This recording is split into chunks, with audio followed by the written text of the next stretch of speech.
Our next speaker is Dimitris Glynos, presenting context key payload encoding. Hello. Can everybody hear me? All right? Okay. My name is Dimitris Glynos. I'm co-founder of Census, a Greek IT security company that builds on strong research foundations in order to provide specialized IT security services to its customers. And today I will be talking to you about context-keyed payload encoding. Okay, how many of you know what an IDS is? Raise your hands. Okay, most of you. And what a shell code is? Please raise your hands again. Okay, mad crowd. Okay. So, shell code are the actual instructions that an attacker uses to gain control of a system. It's actually the instructions that are going to be executed for the attacker to take control of the system.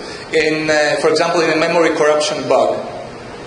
These instructions usually provide the attacker with a command interpreter, like a Unix shell, and that's why they're called shell code.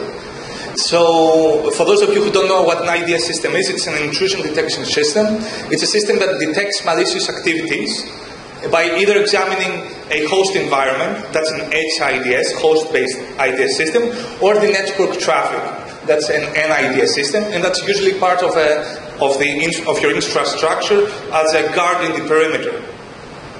This presentation will focus on two topics: how to detect shell code on an NIDS system, and also how to evade detection by NIDS systems for your shell code and your penetration testing sessions. So, why detect shell code on the wire? These are 5 remote vulnerabilities that these systems have, which are very, very popular. And if you have these systems in your infrastructure, they could be liable to these attacks. So, a specially crafted packet could come into your infrastructure and gain control of your systems. For this last one, there's no known exploit that causes privilege escalation or something like that, but there is an exploit for denial of service. So, how do we detect shell code today? Let's look a bit at how shell code looks like. Your actual shell code instructions, the payload as we say, is in this part in the middle. When you have a memory corruption overflow bug, the attacker places his own return addresses at a point in memory where there used to be some addresses where the program should follow. So what he aims to do is to reconfigure the flow of the execution of the program so that it ends up at executing his own instructions in the payload. Because sometimes we don't know exactly where this exploit will land in the memory of the vulnerable application. We use what is called an obsled, which are just junk instructions. So we can point the return address to anywhere within a large obsled, and this will guide the execution towards the payload. So the 3 big schools of detecting exploits on the wire are these. The first one is signature matching. This is what most IDSs and antivirus software do. They're actually looking for parts of the shell code. So if the shell code looked like this, they will be looking for the obsled, for the actual payload, and for the return addresses. And they have a large database of known signatures, of known malware, and they're looking for that stuff on the wire. A very common case of this sort of IDS is Snort. There's also this research paper called Buttercup, which is a system which detects return addresses that they think that might be involved in some shell code execution. The problem with this approach is that it cannot detect zero-day exploits. It cannot detect stuff that it doesn't have in its signature database. So the second school is anomaly detection. In anomaly detection, what you're looking for is what is not there. You're looking for what is not part of a proper protocol. So if you're monitoring HTTP traffic, you're looking for patterns that don't look like HTTP traffic. The problem with this approach, although statistical in nature, it gives you a lot of false positives and requires training. There used to be a plugin for Snort Spade that did this. Now, the most recent attempt at detecting cell code on the wire uses static and dynamic analysis. By static analysis, we mean that we observe all payload, we observe all packets coming from the network, and we consider everything as being code. And we look in that code for stuff that look like cell code. Another analysis technique is dynamic analysis that actually blindly tries to execute all bytes coming in from the network and tries to find if at some point during this execution what is in memory looks like a cell code. The problem with this approach, of course, is that since you're doing actual execution on an emulated environment, it takes a lot of time. There's an excellent paper on this from Polychronitis from the Fourth Institute of Crete. So let's see two approaches used by the virus hackers in order for them to not be able to evade detection from signature-based IDS. The first is polymorphic encoding. You take your payload, you encrypt it with a key, and during the execution of the payload, it decrypts itself and executes on the vulnerable host. The other approach is metamorphic encoding, which takes the set of instructions of the cell code and re-implements these with a set of operations that are equivalent in nature. They do the same thing, but they are different instructions. And there are ready-made tools to do this automatically for you. So in lieu of polymorphism and metamorphism, let's see how the three schools are affected. We saw that signature matching cannot be applied to polymorphic payload because the signature of the payload, because of the polymorphism, because of the encoding, will not match the one that will be found on the wire. So polymorphism is a problem there. The problem is this now. If you have the same decoder for your cell code on all of your polymorphic cell code, then that decoder could be matched by signature-based IDS. So what you can do is you can implement a metamorphic decoder for your polymorphic cell code, and that way evade the IDS detection for signature matchers. This is what the Cicada Ganai encoder does on Metasploit. Now, for anomaly detection, metamorphic encoders can produce instruction bytes that have similar statistical properties with the canonical traffic. That means that you encode it in such a way, your cell code, that it actually looks like proper HTTP traffic. There's even a paper on this that encodes payloads in a form that looks like English text. So that's how they get away from, they evade the anomaly detection suites. There's the Alpha 2 encoder that does alphanumeric encoding for Metasploit. Now, what about static dynamic analysis? This stuff gets a bit trickier. So, static analysis fails to determine if a packet contains jack or polymorphic cell code because it's encrypted. The actual part of the cell code that's going to say, execute this application for me, this cell, is going to be encrypted. So, static analysis won't find it there. But dynamic analysis that uses emulation can actually find that in the memory of the decrypted cell code, because it's going to actually run the cell code and find out what it's doing actually. So, a few problems with emulation.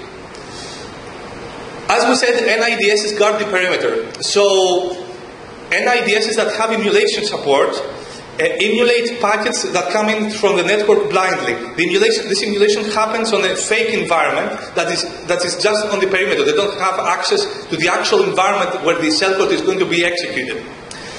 Now, this minimal environment is a problem because if the cell code of the attacker depends on some part of the software of the vulnerable service that is going to receive this cell code, then this cell code will run properly on the vulnerable machine, but it won't run properly on the emulated environment of the NIDS. So that evades detection.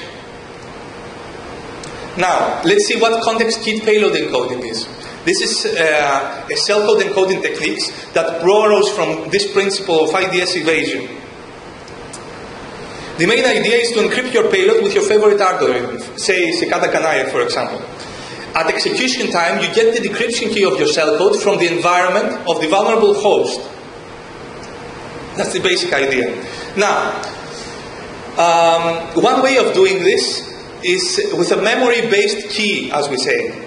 You can use bytes that are found in a specific memory location of the vulnerable process and use that as your decryption key. Druid has implemented this for Metasploit. He uses a program called SMMap that takes a process and finds out when it's executing what are the static parts in memory that remain static throughout the execution of the program. Then he can use those parts as a decryption key. JDAC has written something similar for Metasploit.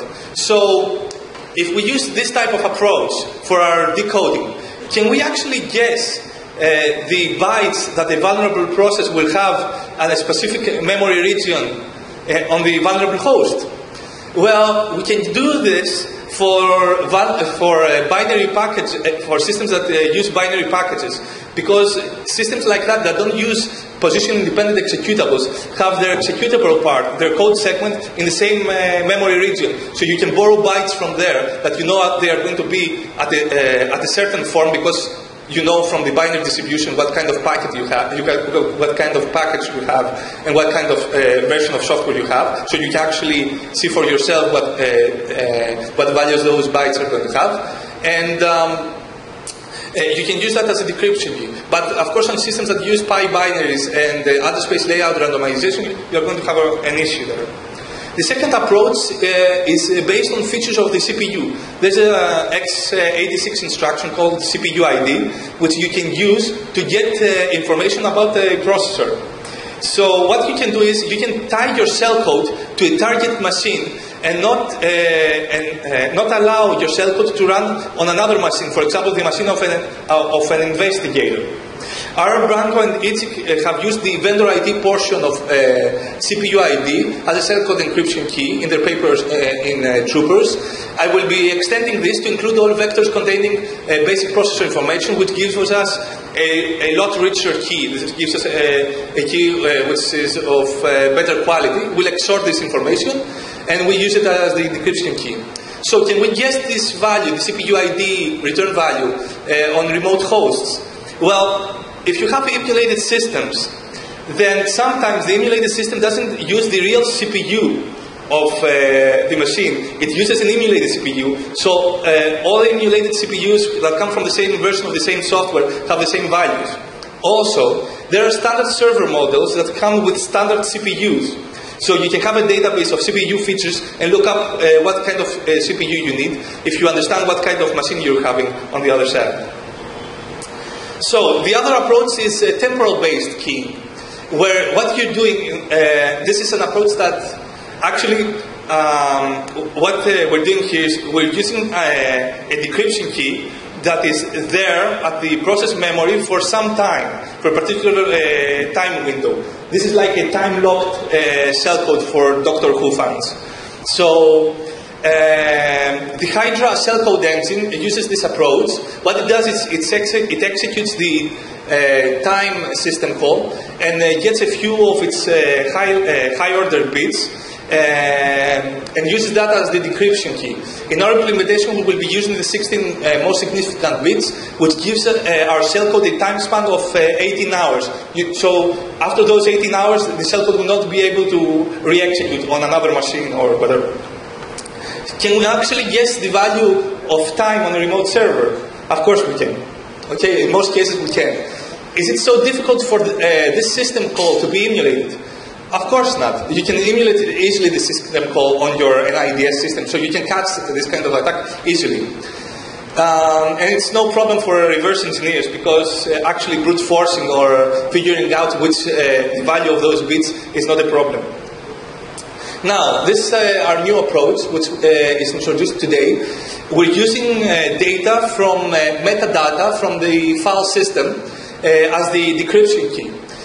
Why? Because normally NIDSs, as they stand in the perimeter, they don't have actual access to the files of the servers they are protecting.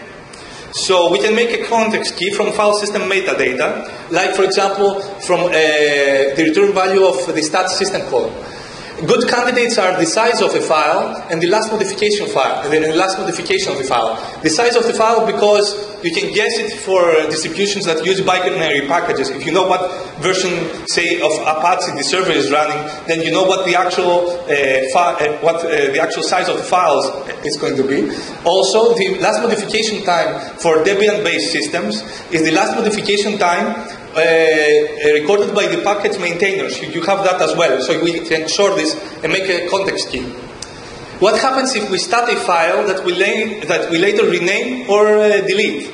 Well, we have the same effect as the previous example at the temporal based, where your exploit will not only be able to execute within the time window that the actual file is there. So you also have temporal abilities there. Okay, let's see a few things about implementation details. I love this slide. Okay, design decisions. We wanted to make CKP available to everyone, to pen testers. So we'd like to build on an open source framework, and we selected Metasploit for this. The problem with Metasploit is that it doesn't have a key generator class. So we implement our CKP methods as new encoders, as you would have for Cicada Canai or XOR additive. Context keys are generated by auxiliary applications. We give you a small utility which you can use to generate the actual key, the CPU ID or whatever. Actual payload encoder we're using is the Cicada Ganai with a 32-bit key. And the execution, and what happens if you execute that cell code in another context, it's undefined behavior. You get a segmentation for it or whatever. This is a small example of how you run the utilities we've written. Sorry? Okay, so what happens in our context key payload encoder? The encoder performs the following actions. You get the context key from the user using that utility I just said about. You generate the context key generator stub. This stub is going to be used at runtime in order to decode your payload. You encode your payload using the key that you just got from the utility, and you put these together and pass them to the user. And that's the cell code that the user has and can use on a vulnerable system. To mix different stubs and encoders, we use a standard way of passing the key to the encoder. A standard way of passing the key to the encoder. So we use the EX register for this. It seems to be compatible with Metasploit encoders and doesn't mess with stack and heap layout. So this is the key generator stub for the CPU ID encoder. This is not really interesting. I will just say that it's just 15 instructions, 32 bytes overhead to your cell code. And it uses the same loop to identify your CPU ID features and collect these features as well. This is the much shorter time-based key generator code. This is the stat-based key generator code. And now let's see a demonstration. Okay.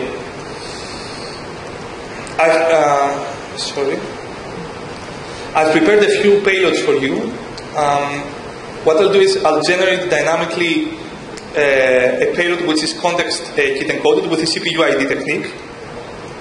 So for each payload I have three versions of it. It's the raw cell code, it's the ELF format, which is executable format, and it's the pickup format, which is it's the packet format, so we can test it within IDSs.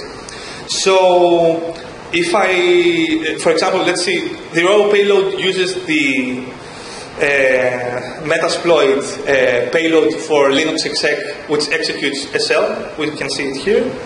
So if I pass this to Snort,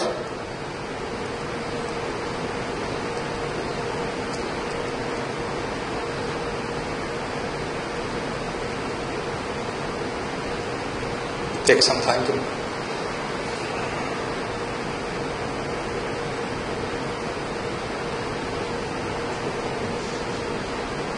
Okay, what you can see here is the alerts one.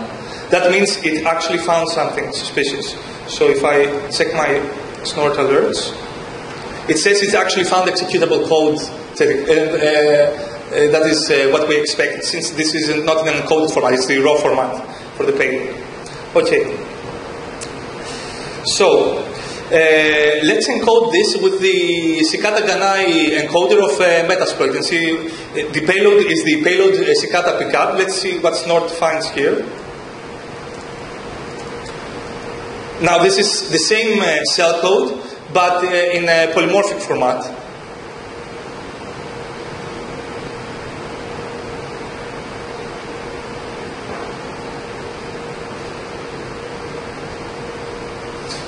If you see up here, it says 0 alerts. It didn't find anything down there, sorry. So, how can we find this polymorphic format? We'll have to use an IDS that uses emulation. In Census, we have such an IDS, which is in research grade right now. It's in the beta form, but we will be releasing it when it's ready in open source format. And what I'm going to do is I'll use a standalone client part of this IDS to see if it can detect the cicada ganae encoded payload. Yep, it said it traced the file and found that execv was actually called. So it found the cell code.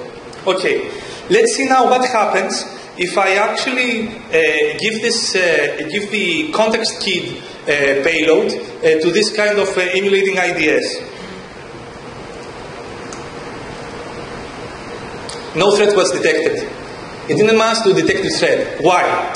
This exploit was encoded with the CPU ID of this machine here, of the laptop. So if I actually run the ELF format, it's going to give me a cell. But the emulating IDS uses its own emulating CPU, and that's why in that emulated CPU, it didn't have the same CPU ID value, and so it couldn't decrypt the payload and couldn't find the cell code. So let's get back to the presentation. Best practices, how you use CKP. Okay, you use CKP to evade automated malware detection, not reverse engineers. Reverse engineers will have the time to step through the malware and find out what it's doing. But if you actually want to annoy a reverse engineer, you can use a key generator stub which uses anti-debugging code. For example, you can jump in the middle of instructions, or you can put bogus instructions there, all the usual anti-debugging techniques. You can evade signature detection using a metamorphic key generator stub, but it's even better if you actually take your normal stub and your encoded payload and use a polymorphic encoder to encapsulate all these. Also, you can use multiple CKP encoders to a specific payload, but there's no use in using the same encoder twice or more than one times. So there's a writing code again. So we saw that modern intrusion detection systems use dynamic analysis to detect polymorphic malware. CKP prevents the malicious code from executing within the wrong context, where a wrong context could be a sandbox, an emulator, a debugger, or an IDS system. We've introduced 3 new CKP encoders for Metasploit, which we are going to make public and are referenced in this presentation. And I want to remind you that context keying is not just for shell code. You can use context keying everywhere. For example, you can have PHP code that decodes itself only if it finds specific data at a local database. How to mitigate CKP? Well, it's very hard to do this in NIDS because, as I said, because it stands in the perimeter, it doesn't have access to the context of the vulnerable servers. But you can do this very easily in HIDS systems that actually have access to the services. And there are a lot of research papers that I've referenced in our white paper that actually do this today. This is a list of references. I'll take any questions now. Thank you. Do we have a microphone?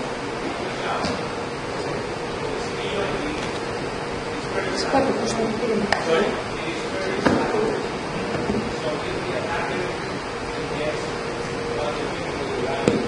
Why not for the IDS? So, do you want me to repeat the question? Okay, so the CPU ID and things like that, things that an attacker can guess, they can be coded in the next version of an IDS. Exactly. So how does your shellcode stand up for IDSs 6 months from now? For example, if you wanted to implement the CPU ID, specific CPU ID instruction, if you actually wanted to implement the CPU ID instruction, you would have to implement the CPU ID instruction of the server you are protecting. not the server where the IDS runs on. That's the problem, because the attacker wants the shellcode to run not on the IDS. He wants to run the attack on the vulnerable host. And so in your IDS system, you would have to emulate all the CPU IDs of all the machines you're protecting. Can you understand the problem? It's a configuration issue.